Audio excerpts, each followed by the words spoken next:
dans l'exercice de mon mandat su ma fi jógee tamit kenn dana topp man loolu gëmuma ko. dama jàpp ni ñëpp surtout nag le président. mais loolu révision la laaj. dafa laaj révision. oui dafa laaj révision nit ñi dañoo ànd ak seen sago ñu réviser ko. xool man même kii bi nu mu demee haute cour de justice bi. C'est une juridiction politique. gis nga maa ngi doon waxtaan ak sama révision la laaj. révision la laaj parce que ñi fa nekk aussi way ñi fa nekk ñëpp ay député lañu ay politique lañu. man ñooñu yaakaaruma ci ñoom impartialité. et puis su fekkoon ni maa ngi doon wax sama benn xarit ma ne ñii de suñ doon àtte presque ñëpp ngay récuser. parce que képp ku fa nekk mës nga taxaw wax. mais récuser ko est-ce que dina tax ñu bañ la àtte. suñu récuser peut-être magistrat professionnel rek ñoo fay des. man dama jàpp ni haute cour de justice war nañ ko mën a maintenir. xool réviser xool président de la république ñu koy mën a topp. France dañoo demoon 2008 ñu def réforme ñu dindi haute trahison bi. haute trahison bi boobu ñoom la jurisprudence daf ko considéré woon comme une violation à la fois grave et délibérée de la constitution. par le président de la république. ci procès maréchal Pétain bi.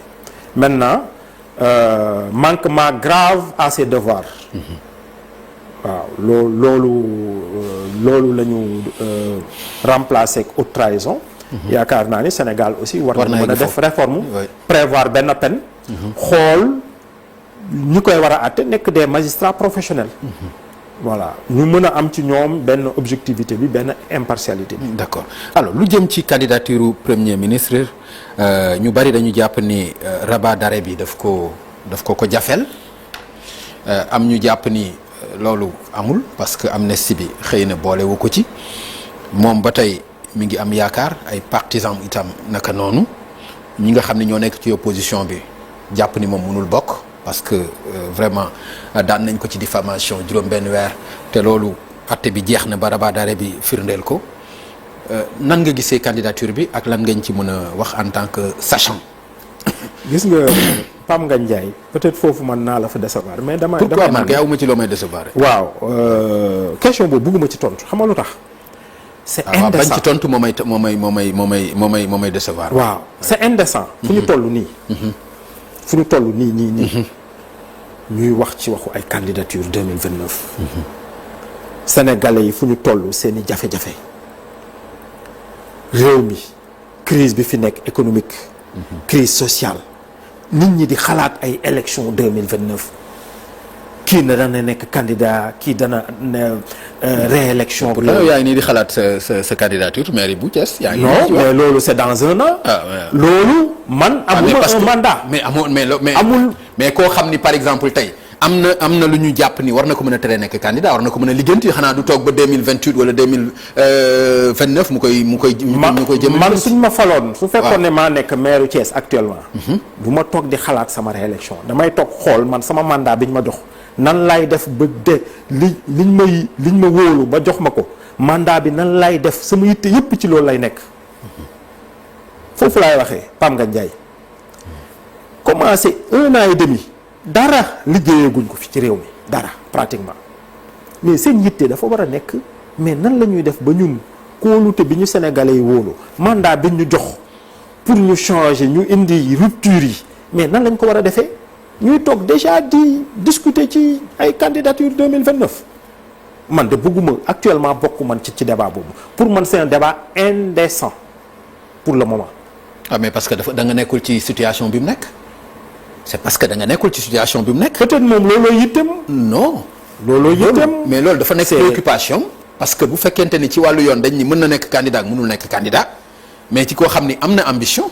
boo nee ma loolu waru ci nekk di ko wax loolu man dama jàpp ni da nga nekkul yow ci situation moo tax. donc ambition ay ñu fal la rek yow ñu ngi la fal ñu ngi leen fal ñoom seen tandem wala seeni régime ñu fal leen ñu war a def liggéey bi ñu def tàmbalewuñu dara di xalaat ay réélection loolu moom moo yóbbu réew mi fu mu nekk nii man débat boobu du ma ci wax parce que c'est indécent.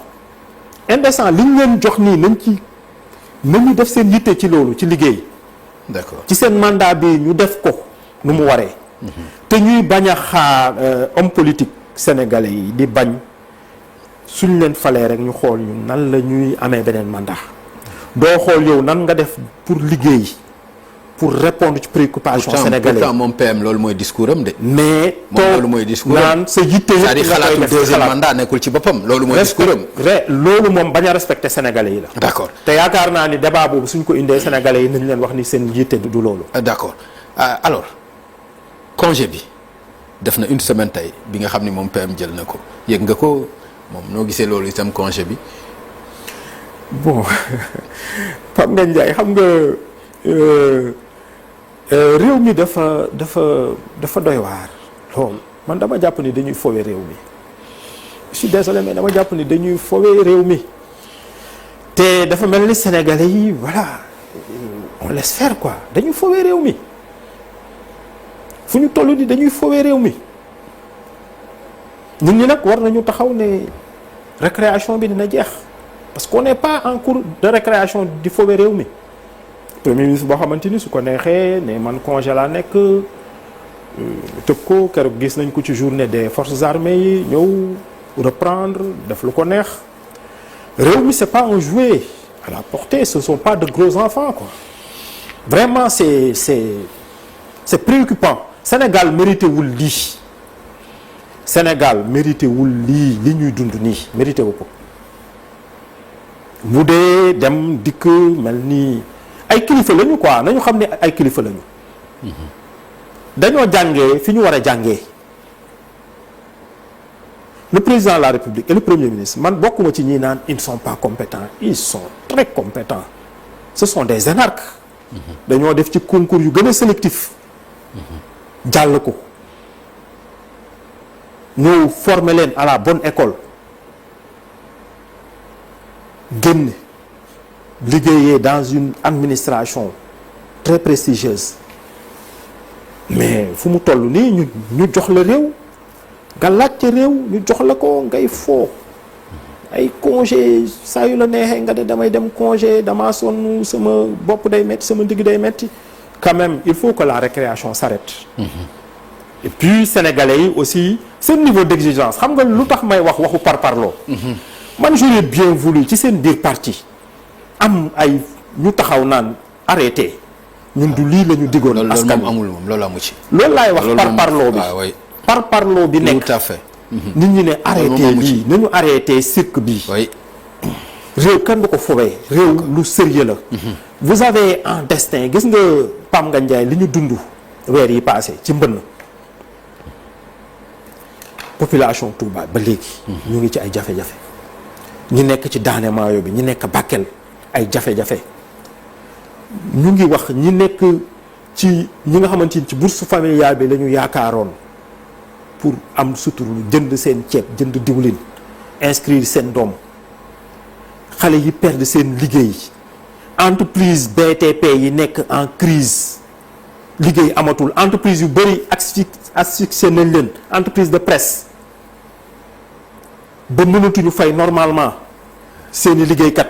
mu metti trop. xale yi amatuñu espoir boobu ñu defoon rêve yooyu xale yi jot na ñu concrétiser ko. am ñu ne leen la fin de la récréation xale yi dañu li ñu diggoon sénégalais yi nañ ko jëfee bàyyi lu ñuy fowee réew mi. réew kenn du ko fowee. d'accord suivre nga itam li nga xam ni moo xew diggante bërki démb ak démb mu aju ci décision bi président jël ci seen coalition Diomaye président réponse bi ci Pastef def je pense que ñaari communiqué yooyu gis nga ko mu mel ni kon xëccoo mën na am ci diggante ñoom ñaar lan nga jàpp ni loolu itam fan la mën a egg ak lan la mën a jur. en tout cas nit ñi ñu ngi doon gis depuis quelque temps ni am na une crise au sommet de l'État ñu ngi ko doon mim nag mais yaakaar naa ni li am démb wane ni que am na jafe-jafe. quand même parce que ñu bëri bi ñu gisee communiqué président bi ñu bëri man sama premier réflexe parce que loolu laa jàngal suñu jeunes yi moom mooy dem leen vérifier l'information parce que gëmuma ko woon. loolu nag wane na ni que y a un problème, il y a une crise au sommet de l'État, crise entre le Premier ministre et le président de la République. loolu nag dafay suivre benn processus bu yàgg. xam nga su amee benn jafe-jafe nit ñi dañu naan casus belli bi fu mu jógee cause dëggantaan bi am na fi ay weer yoo xamante ni ñoom ñëpp dégg nañ ko la déplorer premier ministre ne réew mi autorité la amul. loolu xam nañ ni directement. président de la République la ko diriger. yooyu indi ay jafe-jafe récemment le président Mballo ba mu fi ñëwee gis nañu. gis nañu aussi cette conception par rapport à des énarques parce que man loolu laay wax def populisme ba léegi état bi nekk comme marché ci ay stade les décisions les secrets d'état ci ay stade lañ koy waxee mais Sénégal mais ban réew le devenir quoi. Parfois da ngay xoolaat sa bopp nga ne mais ci ban c'est le Sénégal quoi, cette démocratie, ce pays où il y avait des hommes d'État reconnus ñoo xamante ni dañoo ne ñoom populisme la ñu topp. Discrétion bi war a am, retenue bi war a am ci homme d'État, décision yi ñu koy wax premier ministre yi taxaw naan dem Grand Théâtre wala Arena, oui ministre de la justice yónnee na ma vidéo lii ak laa nit ñi xale yi di tàccu di ree mais l'État dafa am discrétion, dafa am ay secret, dafa am loo xamante ni waruñu ko waxee ci penc mi. loolu lu tax ma wax ni ñoom ENA la ñu nekkoon mais gis nga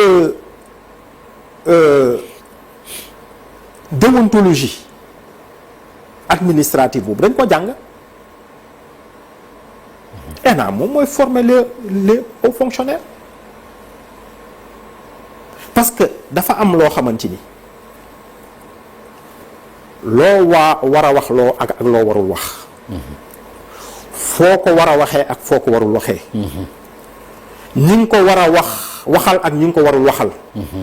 ak noo ko war a waxee ak noo ko warul waxee. ñeent yooyu. képp ku nekk haut fonctionnaire war nga ko xam. ay limite la. mbiru état rapport bu premier ministre am ak président de la république du ci ay stade woo nit ñi ci stade taxaw mais c'est qu'est-ce qui est devenu ce pays. Et puis ñëpp toog noppi comme ni nga ko waxee nit ñi on a l'impression que les gens ont peur maintenant de dire que non mais nañu wax Sénégal mérité wuñu lii. suñuy secret d'état ragalu ñu bari ragaluñu sax mais dafa am lu ñuy jomb rek quoi. da ngay jomb da ngay am looy jomb. par exemple di nga jombale sa bopp yëkkati sa kàddu saaga yi tegu ci loolu ngay jombale sa bopp. mais attention. loolu rek la. mais réew mi dafa war a am ñun am na benn retenue bu ñuy xaar. ci le premier ministre. D'accord. am na benn retenue bi ñuy xaar ci moom. il occupe de très hautes fonctions. D'accord. Alors voilà c'est le chef de l'administration. léegi nag gis nga su defee nii suba ak jàmm.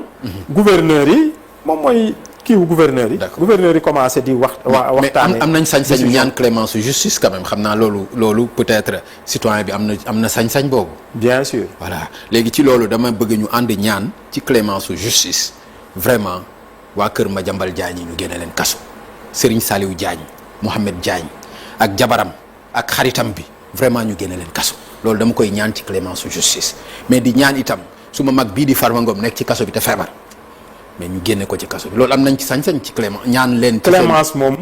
nit ñi am nañu sañ-sañ. voilà mais man plutôt yow clémence nga laaj man damay wax ni magistrat yi nañu def seen liggéey. ok nañ ko def en toute indépendance. parce que li ñu yore ci seen loxo li ñu yore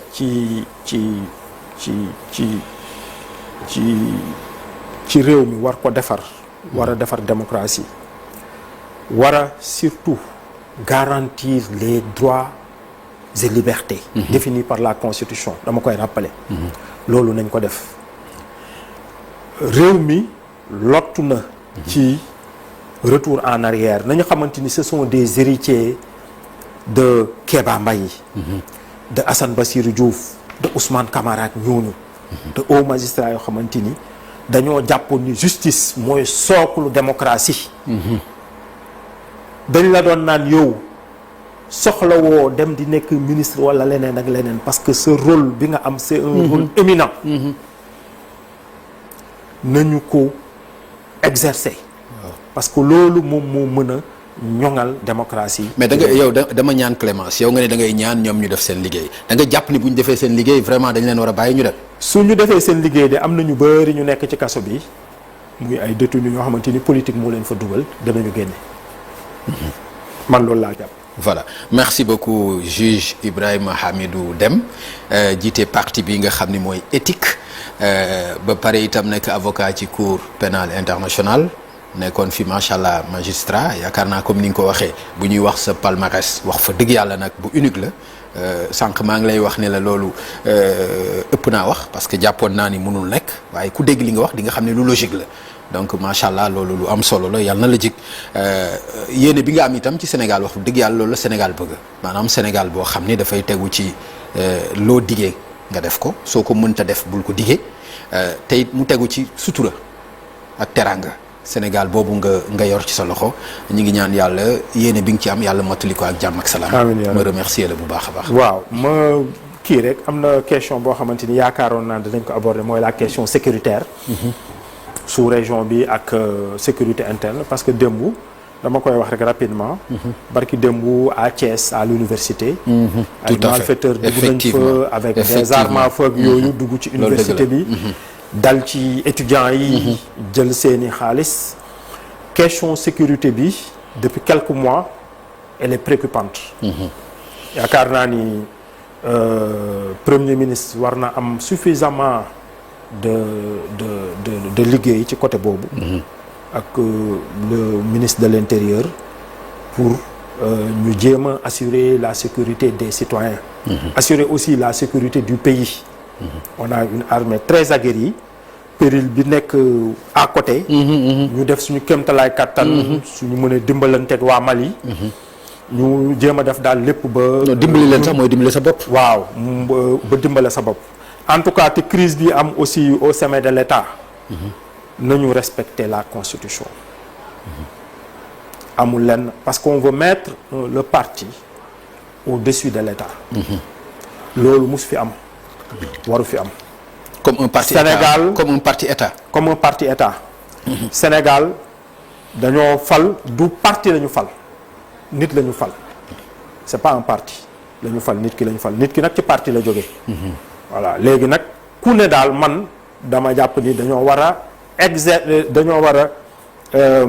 respecter la Constitution respecter la loi ku ne jël cëram président exercer ko nag dans l'intérêt national en garantissant l'unité nationale et la pérennité des institutions premier ministre moom tamit jël cër bi nga xamante ni moom lañ ko jox réew mi ñu jéem a attaqué wu nag au problème des Sénégalais parce que looloo tax ñu fal leen.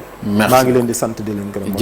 jërëjëf mbokk yi mu nekkoon seen émission Faram Facce ak télévision Futur Média tey nag ñaari casquettes yi lañ doon aborder moo tax émission bi tiré en longueur politique comme mu nekk ci juge ñu waroon wax ci wàllu yoon ak yooyu yëpp loolu bokk na ci li nga xam ni moo tax vraiment émission bi tiré en longueur mais njort nañu ne ñi ko doon suivre.